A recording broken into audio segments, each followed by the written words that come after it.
Ноокат жолуна канча километр жол бүтүү алдында турат? Проект боюнча. Негизи өзү жалпы 47 километр, 13 километри бюджеттин эсебинен жасалып атат, өзүңүз жакшы билгендей. Калган 34 километр эки участокага бөлүнгөн, бирөөсү 6 километр, бирөөсү 28 километр. Ал эки участок боюнча жана айтып кеткендей, Талайбек Айтмаматович айтып кеткендей, биз Япония өкмөтүнөн жергиликтүү компаниялар катышканга болот деген уруксат алдык. Азыркы мезгилде тендерге документтерин даярдап атабыз. Ошо менен 34 километр, андан сырткары көпүрөлөр жасалат, анан 13 километр аягына чейин бүтөт. Жанагы съездери жасалып, тротуарлары жасалып бүтөт. Азыркы кезде ошо 13 километрдин биринчи слою басылды да, негизинен. Ооба. Ошо 13 километрге республикалык бюджеттен канча акча каражат бөлүндү эле? Жалпы ошол 13 километрге жана 300 миллион бөлүндү. 317 миллионбу же 300 миллионбу? 317? 312 миллион. Точносын айтсаңыздар. Жалпы каралган акча жана казыналык милдеттемелерден 500 миллион сом каралды. Ошол бардыгы болуп ошо 317 миллион сом каржыланды да. Азыр 317 миллион сом расход болду, да, мындайча айтмакчы. Ошондо биринчи слоюна 13 километрди эсептегенде 24 миллион 500 миң сомдон туура келип атабы 1 километрине. 1 километр жол биринчи слой эле. Бул жерден Супай Кормаевич, жалпы долбоордун 13 километр долбоордун суммасы 800 миллион тегерек болот. Бул жерден азыр толук кандуудагы иштердин жана аткарылган иштердин көлөмү өтө элек азыр. Азыркы убакта ошо асфальттын төшөлгөн асфальттын ошо лабораториялык иштери жүргүзүлүп жатат. Бул ошо чыккандыкы эле ошо объемдор өттү да пока. 800 миллион сом кетсе 13 километрге. Бул толук бүтүшү менен да проектиңиздер боюнча. Толук 13 километр бүтүшү менен. Ошондо 61 миллион 538 миң сомдон айланып калат экен да 1 километр жол. Бул канчанчы категорияда жол? Бул 3-чү категориядагы жол. 3-чү категориядагы жолдун ширинасы канча болуш керек?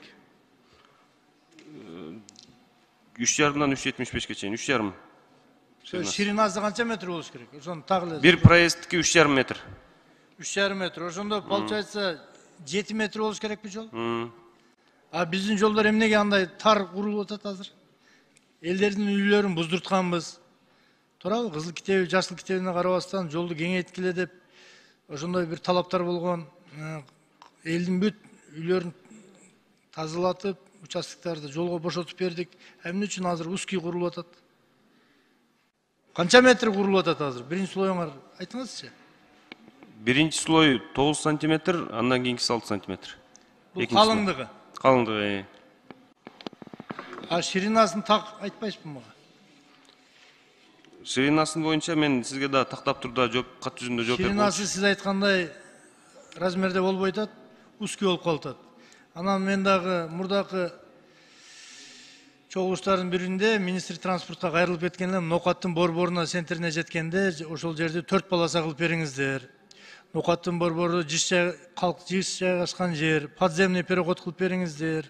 Кызгалдак деген участок бар, ошол жерден надземный жана пешеходдор өтчү место кылып бериңиздер. Себеби ошол жердин айылдын тургундары, мектеп окуучулары межобластный чоң трассаны тебелеп эртең окууга өтүп атат мектепке. Ушундай маселелерди 2-3 жолу көтөрдүк, көңүлгө албай, шашылып куруп кетип атасыздар. Чоңдорго, депутаттарга баарына бүтүрдүк деп чоң толук жакшы бүтпөй атат. Көзөмөлгө алыңыздар, урматтуу. Макул. Министр транспорттун орун басары.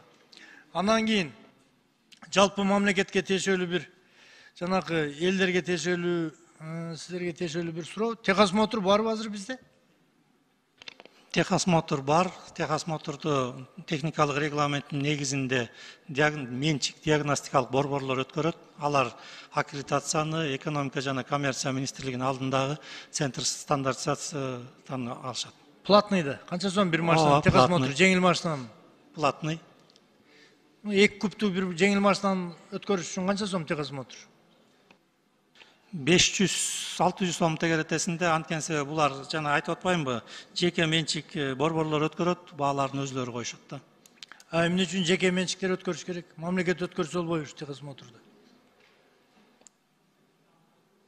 Мыйзам боюнча ошондой жеке менчик диагностикалык борборлорго берилген.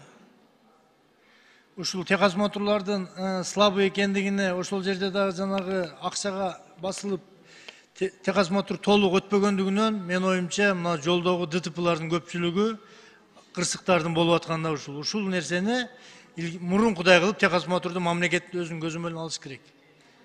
Ушуну мен сунушумду кабыл алып койсоңуздар. Макул, бул боюнча жумушчу топ иштеп атат. МВДнын дагы сунушу бар. Сиз айткан маселе боюнча биз да өз сунушубузду бергенбиз.